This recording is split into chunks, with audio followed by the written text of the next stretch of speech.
Hola y bienvenido a Conexión de Libertad. Hoy nos adentramos en una de las mayores encrucijadas de nuestra fe. Hablaremos de una tentación tan sutil, tan arraigada en nuestra naturaleza, que a menudo la ejercemos sin darnos cuenta. La de usar la palabra de Dios no como un espejo para examinar nuestro corazón, sino como un escudo para proteger nuestro ego. Es la práctica de sacar un versículo de su contexto para justificar una opinión política, para ganar una discusión familiar, para suavizar una mala decisión o para sentirnos moralmente superiores a otros. Piensa en los escenarios. ¿Alguna vez has usado el versículo no juzguéis, Mateo capítulo 7, versículo 1, para silenciar a alguien que te está corrigiendo, sin considerar el contexto más amplio de la disciplina espiritual? ¿O has citado Dios proveerá, Filipenses capítulo 4, versículo 19, para justificar la irresponsabilidad financiera, ignorando que el propósito de ese pasaje era animar a la iglesia a ser generosa? Esta práctica, a primera vista, puede parecer piadosa. Después de todo, estamos citando las Escrituras. Pero la realidad es que cuando usamos la Biblia para justificarnos, no estamos adorando a Dios, estamos adorando a nuestra propia perspectiva. Estamos transformando la verdad objetiva de las Escrituras en un respaldo subjetivo para nuestra propia narrativa.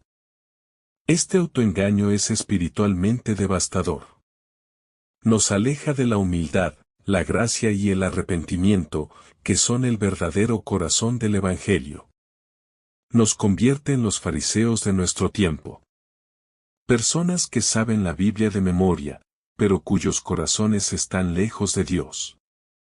Pero el propósito de este mensaje no es acusarte, sino liberarte de la pesada carga de tener que justificar cada una de tus acciones.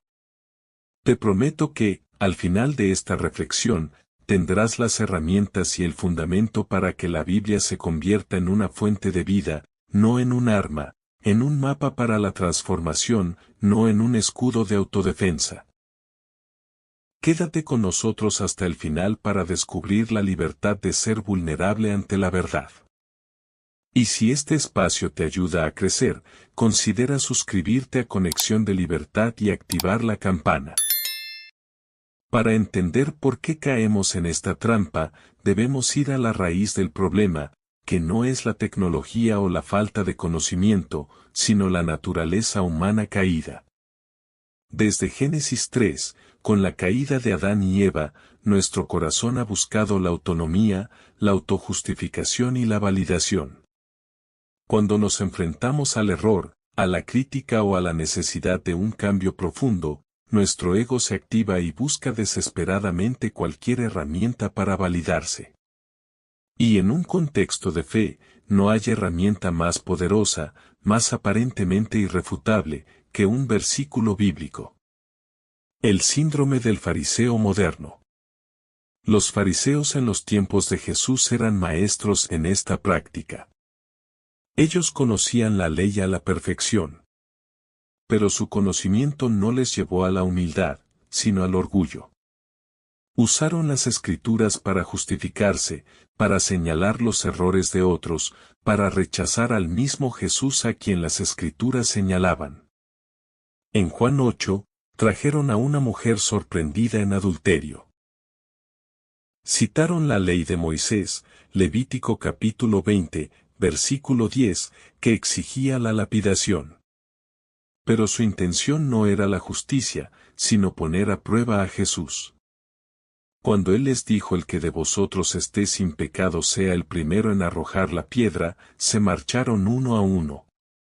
Se dieron cuenta de que Jesús no estaba rechazando la ley, sino exponiendo su hipocresía y su uso de la palabra de Dios como un arma contra la gracia. Su conocimiento bíblico se había convertido en un arma contra la misericordia. La estrategia del engaño. El ejemplo más claro del peligro de esta práctica lo vemos en la tentación de Jesús en el desierto. El mismo Satanás usó un versículo bíblico fuera de contexto, Mateo capítulo 4, versículo 6, citando el Salmo 91, versículo 11 y 12 para tentar a Jesús a que se arrojara desde el pináculo del templo. El diablo es el maestro del engaño y sabe que la forma más efectiva de mentir es usar la verdad a medias.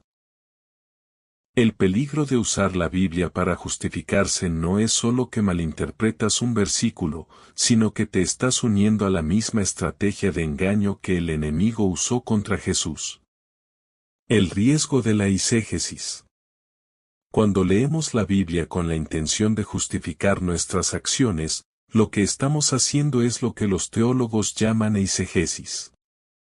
Es el proceso de leer nuestros propios pensamientos, deseos y prejuicios en el texto, en lugar de permitir que el texto nos hable en sus propios términos. Transformamos la palabra de Dios en la voz de nuestro propio ego. Esto crea una fe superficial, centrada en nosotros mismos, que nos impide crecer, reconocer nuestros errores y vivir en la gracia que Jesús nos ofreció. La Biblia no fue escrita para reafirmar todo lo que ya creemos, fue escrita para confrontarnos, para desafiarnos, y para acercarnos a la verdad transformadora de Dios. El Evangelio nos recuerda que nuestra justificación ya no proviene de nuestras obras o de nuestro conocimiento, sino de la obra perfecta de Cristo en la cruz. La buena noticia es que tenemos una brújula infalible para navegar esta tentación. La solución no es dejar de leer la Biblia, sino leerla correctamente, con una nueva perspectiva. La clave para que la Biblia se convierta en una fuente de vida y no en un arma de autodefensa son dos principios fundamentales: el contexto y la humildad. El contexto es el marco que da significado a cada pasaje de la Biblia. Sin él, un versículo es solo una frase. Con él, es la palabra de Dios. Hay tres tipos de contexto que debemos considerar. Contexto histórico y cultural. Cada libro y cada pasaje fue escrito en un lugar y en un momento específico, a personas específicas. Ignorar esto es un error grave. Por ejemplo, la prohibición de Pablo en 1 de Timoteo capítulo 2, versículo 11, la mujer aprenda en silencio con toda sujeción, a menudo se saca de contexto para silenciar a todas las mujeres en la iglesia. Sin embargo, el contexto histórico revela que en Efeso, donde estaba Timoteo, había un problema específico de mujeres de cierta clase social que interrumpían los servicios, hablaban de manera desordenada y estaban siendo influenciadas por falsas enseñanzas.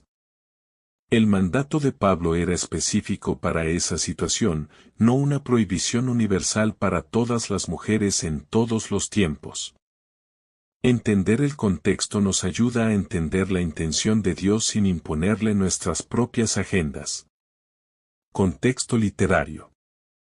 Un versículo no es una isla, es parte de un párrafo, un capítulo y un libro entero. Para entender un versículo, debes leer lo que está antes y lo que está después. El ejemplo más claro es Filipenses capítulo 4, versículo 13. Todo lo puedo en Cristo que me fortalece. Este versículo, sacado de contexto, se usa a menudo para justificar la idea de que podemos lograr cualquier meta personal o deportiva. Sin embargo, si leemos los versículos anteriores y posteriores, vemos que Pablo escribió esto desde la cárcel. Él habla de haber aprendido a estar contento en la abundancia y en la escasez, en la salud y en el sufrimiento. El versículo no trata de tener éxito, sino de la fortaleza para soportar la adversidad. Contexto teológico. Cada pasaje debe ser leído a la luz del Evangelio de Jesús y el gran plan de redención de Dios. La Biblia tiene un hilo conductor que va desde el Génesis hasta el Apocalipsis, que es la historia de la salvación de la humanidad a través de Cristo. Un pasaje del Antiguo Testamento debe ser interpretado a la luz del Nuevo Testamento. Por ejemplo, las leyes de Levítico, como las que exigen sacrificios de animales, no son normas para la vida moderna, sino que señalan la necesidad de un sacrificio perfecto, que es Jesús. Entender el contexto teológico nos permite ver la grandeza de Dios en toda su palabra, no solo en las partes que nos gustan.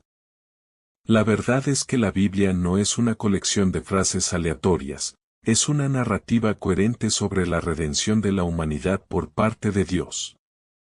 Si no respetamos el contexto, no respetamos la historia de Dios, solo estamos buscando una frase que apoye nuestra propia historia. El segundo pilar es la humildad. La Biblia es la palabra de Dios, no de los hombres. El propósito de leerla no es probar que tenemos razón, sino escuchar a Dios y permitir que Él nos corrija. El Salmo 119, versículo 105 dice: Lámpara es a mis pies tu palabra, y lumbrera a mi camino. La Biblia no es un arma, es una lámpara.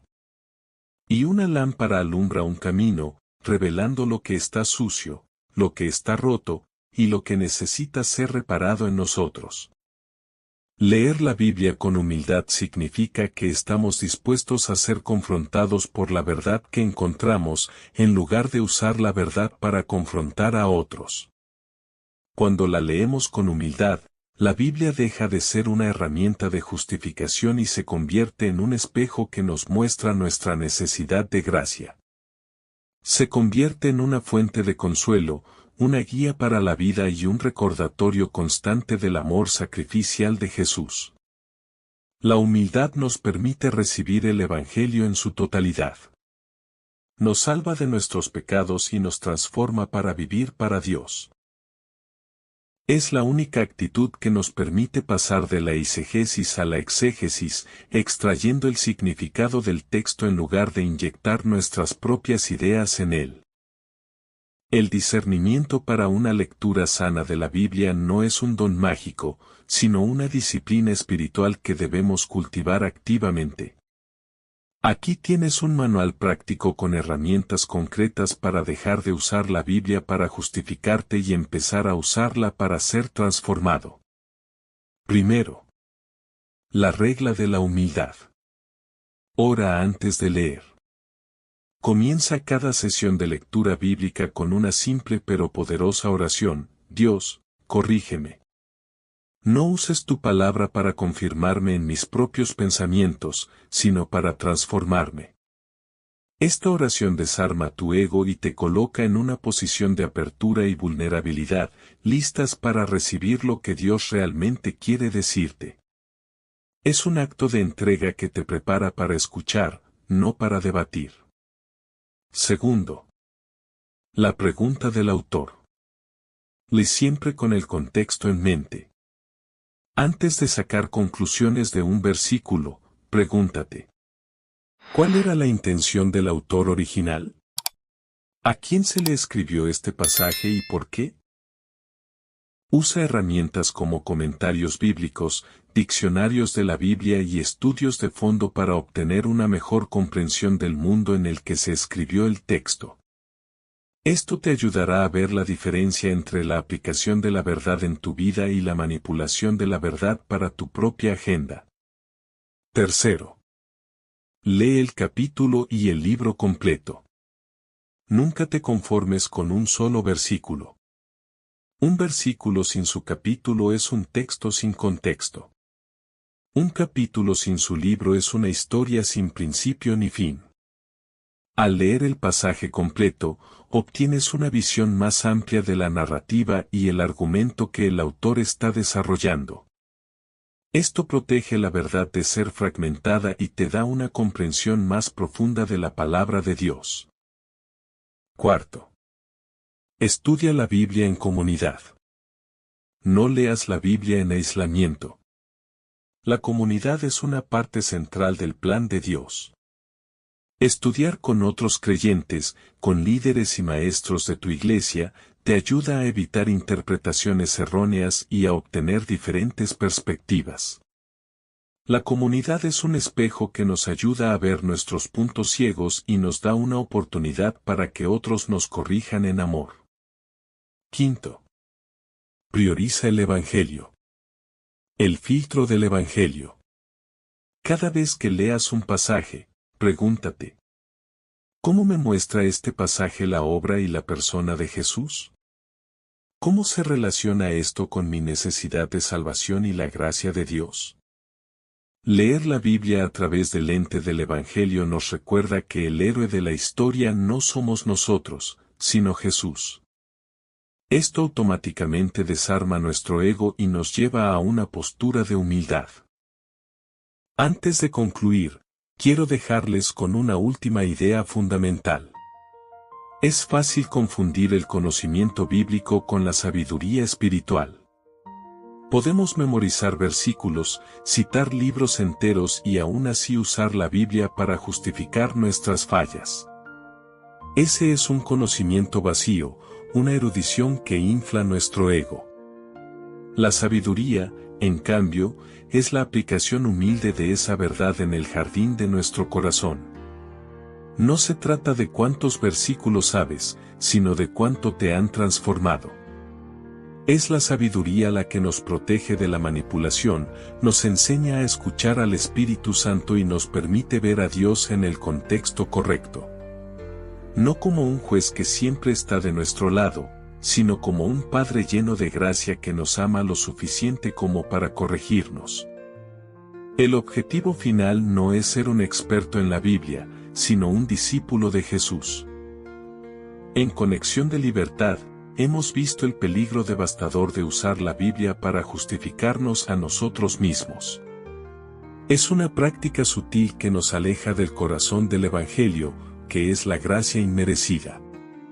Pero también hemos descubierto que la Biblia, leída con contexto y humildad, se convierte en una fuente de verdad que nos libera y nos transforma.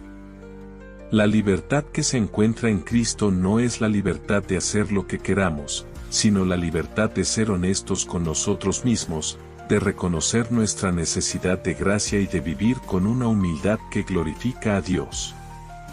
Te invito a que hoy mismo tomes un paso pequeño pero significativo.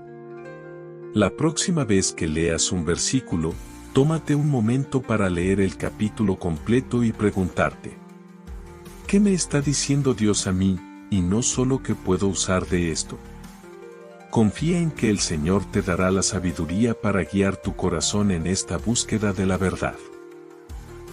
Si este mensaje te ha brindado mayor claridad y te ha dado herramientas para fortalecer tu fe, te pedimos que compartas tus reflexiones en los comentarios. Tu testimonio es un valioso faro de luz para otros. Y si crees que este contenido puede ayudar a alguien más, te ruego que lo compartas.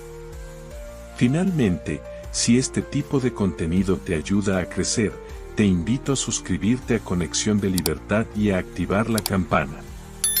De esta manera, seguirás recibiendo mensajes que te guiarán hacia una vida más plena y una fe más firme en Cristo. Que el Señor te colme de sus bendiciones y te dé la humildad para recibir su verdad.